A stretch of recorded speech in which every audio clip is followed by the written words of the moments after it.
अच्छा, जब भी आर्टिफिशियल इंटेलिजेंस यानी एआई का नाम सुनते हैं तो क्या ख्याल आता है? यही ना कि कोई मुस्तकबिल की फिल्में होंगी या शायद बहुत बड़े पावरफुल कंप्यूटर्स। लेकिन अगर ये कहा जाए कि ये टेक्नोलॉजी, बल्कि ये जादू पहले से ही हम सबकी जेबों में है और हर रोज हर पल हमारे साथ होता है, चलें इसी पर तो बात करनी है। तो आज हम इसी सफर पर निकल रहे हैं। पहले देखेंगे कि हमारी जेब में आखिर ये एआई है क्या। फिर ये जानेंगे कि ये हमारे कैमरे को कैसे एक स्मार्ट कैमरा बनाता है। उसके बाद बात होगी इस अनदेखे मददगार की जो पर्दे के पीछे काम करता है, और ये भी कि हमारा फोन आखिर सोचता कैसे है। और आखिर में नजर डालेंगे कि मुस्तकबिल में हमारे लिए क्या कुछ है। तो आइए शुरू करते हैं पहले हिस्से से, हमारी जेब में मौजूद एआई। ये सिर्फ एक फैंसी मार्केटिंग का लफ्ज नहीं है, नहीं, ये वो असल टेक्नोलॉजी है जो हमारे फोन्स को वाकई स्मार्ट बनाती है। कभी इस सवाल पर गौर किया है कि क्या हो अगर हमारा फोन उससे कहीं ज्यादा ज़हीन हो जितना हम उसे समझते हैं? इसमें ऐसी ऐसी सलाहियतें हैं जिनसे शायद हम में से अक्सर वाकिफ भी ना हों। सलाहियतें जो हमारी जिंदगी को आसान बनाने के लिए हर वक्त पसपर्दा काम कर रही हैं। और इस जहानत की सबसे बड़ी, सबसे वाज़ेह मिसाल हमारे फ़ोन का कैमरा है। ये कैसे एक धुंधली सी खराब तस्वीर को एक बेहतरीन पोर्ट्रेट में बदल देता है। चलें देखते हैं। हम सब जानते हैं एक परफेक्ट तस्वीर खींचना कितना मुश्किल काम हो सकता है। कभी रोशनी ठीक नहीं होती, कभी फोकस आउट हो जाता है और नतीजा अक्सर मायूसकन होता है। ये एक ऐसा मसला है जिसका सामना हम सब ने किया है। तो जरा इस फर्क को देखें। एक तरफ है एक आम मैनुअल शॉट जो अक्सर धुंधला, कम रोशनी वाला और आउट ऑफ फोकस हो सकता है, और दूसरी तरफ है एआई की मदद से लिया गया शॉट, बिल्कुल तेज, रोशन और परफेक्ट फ्रेम के साथ। यही वो जादू है जो एआई करता है। तो सवाल ये है कि आखिर ये जादू चलता कैसे है। देखें, सबसे पहले तो है सीन की पहचान। इसका मतलब है कि फ़ोन फ़ौरन समझ जाता है कि सामने बीच है, शहर का मंजर है या किसी खाने की तस्वीर है, और इसी हिसाब से सेटिंग्स को फ़ौरन एडजस्ट कर देता है। फिर आता है पोर्ट्रेट मोड का बोके इफेक्ट, वही खूबसूरत सा ब्लरी बैकग्राउंड जो बिल्कुल प्रोफेशनल कैमरों जैसा लगता है। यहाँ एआई क्या करता है कि सब्जेक्ट को बैकग्राउंड से अलग कर देता है, बड़ी अक्लमंदी से। इससे तस्वीर में गहराई आ जाती है। और नाइट साइड, रात के वक्त तो एआई कमाल ही कर देता है।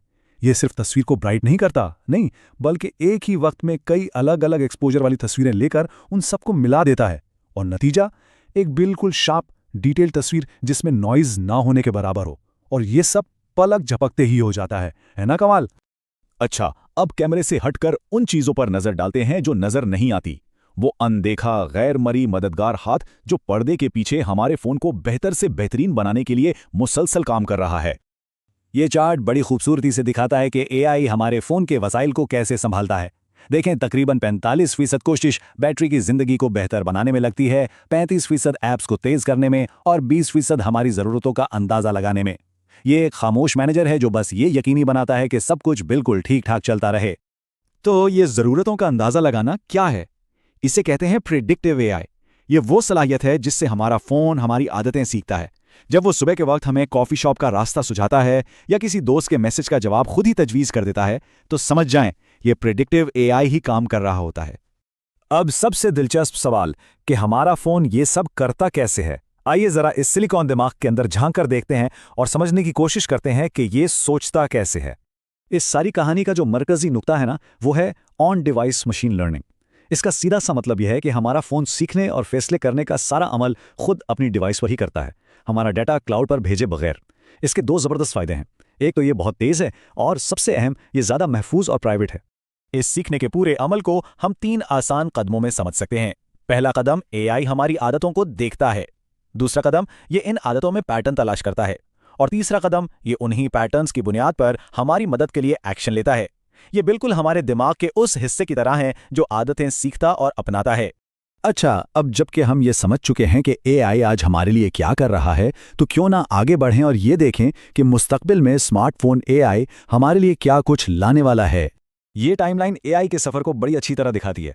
2010 की दहाई में सिर्फ बुनियादी वॉइस असिस्टेंट्स थे, फिर कैमरास में एआई आया जिसे कंप्यूटेशनल फोटोग्राफी कहते हैं।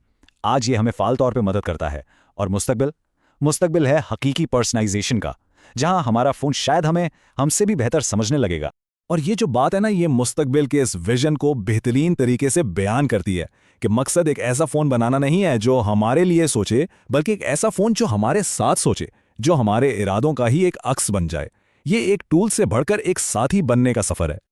और आखिर में एक बहुत ही अहम सवाल छोड़े जाते हैं, जैसे जैसे हमारे फ़ोन्स ज़्यादा से ज़्यादा ज़हीन होते जाएंगे तो मददगार होने और हमारी ज़िंदगी में दखलंदाजी करने के बीच की वो बारीक लकीर कहाँ खींची जाएगी।